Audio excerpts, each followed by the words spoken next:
This video may not be accurate to what it is in the game right now because Brody's always updating it and changing it, so if there's any other patches to make this different, or if anything else happens, this video is relevant to the date on screen as of whatever I put up on screen. Hello everyone. I know it's been a while since I've properly posted a video that isn't a guide series video. I couldn't come up with anything, to be quite honest. So, with my idea list now fairly filled, I got some great suggestions from you guys, and I also thought of some myself. We're making a crafting guide, because apparently not a lot of people know the crafting recipes. So crafting is more of a late game thing. You're not really going to do this in the first couple, weeks or months of the game. You're probably going to do this after maybe having played this for over a year, or if you're just that good. So the area that you craft in is in your inventory. If you go down here, it says crafting right next to item box. You go to crafting. And it's a 3x3 grid, similar to Minecraft, and you can drag whatever items you want on there. None of them, probably like 99% of them, won't really do anything, but these will! So if you don't want to watch this entire video, here's the gist of it. If you go to /guide, and you scroll all the way down to where it says crafting right down here, you go to crafting, these are all the recipes. And then there's some extra notes down here that you can no longer craft enhanced world blessings. You can't do anything about this. No. Whatever. Also, one more thing before we get started. I am going to use placeholder items because a lot of this is really, really, really expensive. So I probably couldn't afford a lot of this, or I just straight up couldn't get it in general. So the first recipe we're going to go over is 3 Halloween blessings or 3 Christmas blessings into 1 world blessing. So essentially, just 3 Christmas blessings. I guess you can just put them right here. I've got 3. Yeah, you got 1 world blessing. There you go. I got 1 world blessing. I actually needed to get rid of that in my inventory because it's been sitting in there for a while and I probably needed to get rid of it. Halloween and Christmas blessings are useless since they weren't active since, I believe, 2017. I can't remember. But they don't have any use anymore, so if you go into the global market, you can pick up one of them for about 50k or so. You can't get them any other way. You can only get them from the global market from people who have been in those events. So next is the ancient key. Tooth half and loop half make the entire ancient key. I'm not gonna go too into depth about this because I already have the ancient key and I can't really show you anything else. You literally just put loop half here, tooth half here, and you'll get the ancient key. I went into more depth about this in my ancient dungeon grinding guide, which you can see up probably right now up in the top right corner, and it's also gonna be a link in the description if you don't have annotations active. So next is die remover plus any deco item. So let's just say that I've got something dyed. Dyes come from item bombs. Item bombs, just random chance to get stuff. Or you can just buy it off a global market, one of the two. So let's say that I have this Mewtwo mask dyed and I want to remove the dye. So let's just say that this thick club is a dye remover.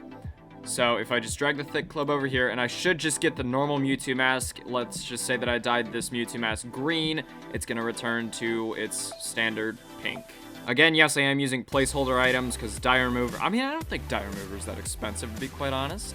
Well, it's definitely less expensive than just regular dye, because regular dye is just...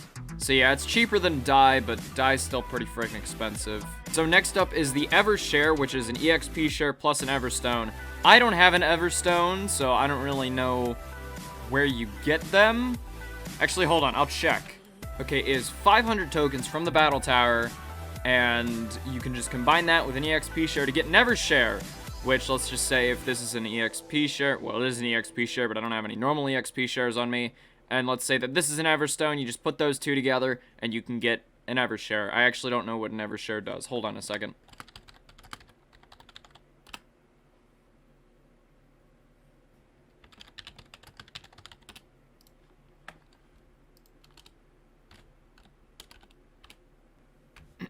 It's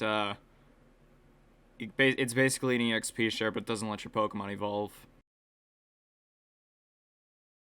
So the next one is the enhanced legendary bird feathers. I went into more depth on how to get drops and about legendary bait in my legendary hunting guide. Should be up in the top right corner. If I don't put it in there, I'll put it in the description. But basically what you want to do, let's say that this is a feather, again, using placeholder items, because I don't have a feather, because I sold my Zapdos feather. I don't know why, I just did. So let's just say that this is a feather, and this is the legendary bait. You just put those two together, and you've got yourself an enhanced feather of Articuno, Moltres, or Zapdos.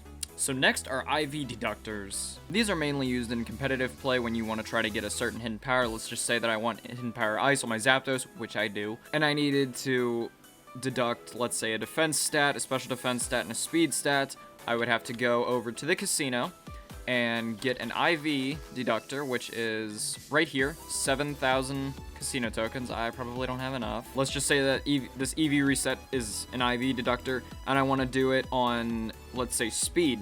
So I would take a Carbos, which is a speed vitamin, and put that with the IV Deductr, and I would get a speed IV Deductr. I don't know what they're called. Yes, speed IV Deductr. Vitamins can drop from any elite Pokemon, and they're fairly easy to get. There may be like 10,000 on global market. I haven't checked in a while. The next few are legendary related items, and there's definitely no reason for me to explain it. I've already explained it in my legendary hunting guide. If you guys want to go check that out, again, description or iCards. It's basically for Raikou, Entei, Suicune, and Latios and Latios. More depth than that on that video. So the next is the Lucky Egg and Shiny Charm, which will give you a Shiny Egg, which increases your EXP gain and your Shiny Chance, which is a really good item. I don't have it, mainly because I didn't bother to buy a Lucky Egg last Easter event, but I might this Easter event.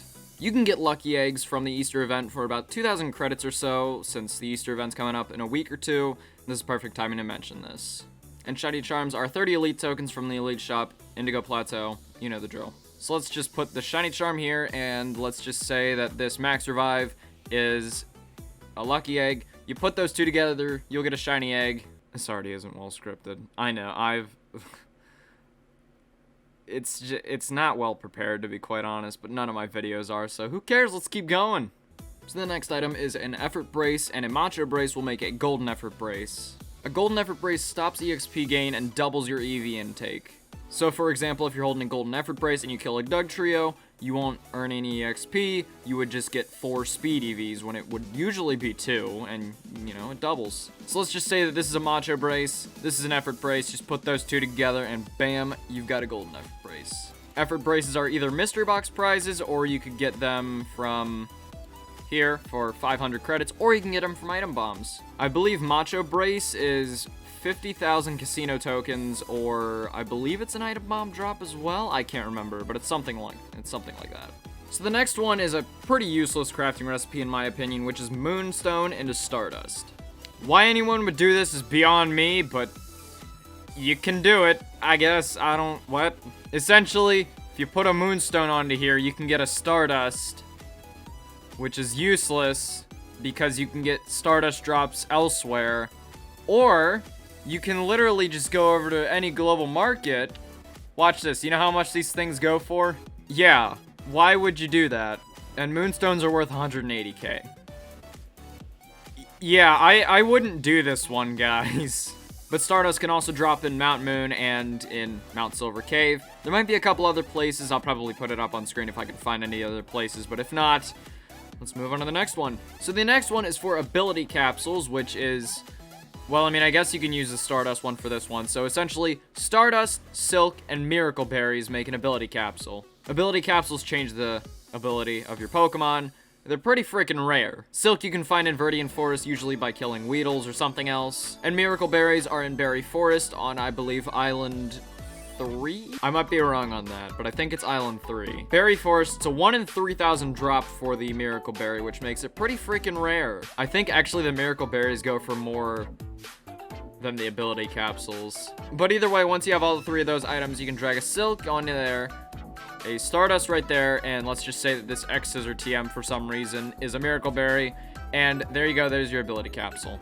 So these are the last 4 that I'm going to go over, which is basically just all the upgrades of the tools that you can get. Once you get the Super Pickaxe and the Super Rod, there isn't really a way that you can upgrade through a vendor, so you're going to have to craft them yourself. So once you hit mining or fishing level 50, you can be able to use the Steel Rod or Steel Pickaxe. Now to get those, you're going to need a Steel Wire and a Metal Coat. A Steel Wire can drop from any Steel-type Pokemon, and a Metal Coat can drop from Scyther and Onix. Basically what you want to do, let's just say that this is a Super Pickaxe. If you put a Super Pickaxe right there, put some steel wire there, and let's just say this is a metal coat. You put that there, and you can get a steel pickaxe. Same thing goes for the steel rod. You're just gonna need a super rod in place of the pickaxe. Again, you have to be mining level 50 or fishing level 50 to be able to use these. Now for the master pickaxe and master rod, which means you have to be level 100 to use these, you're gonna need a steel pickaxe or a steel rod, and you're gonna need a master ball, and you can get a master pickaxe, which is right here. You can only use it if you're level 100, but it's super OP, I've heard. You can outmine literally everyone. You get all the gems. It's great. I know this is kind of a short video, or however long it's gonna be whenever I edit this. But anyways, thank y'all for watching. Hope this helped. Peace. Let's go!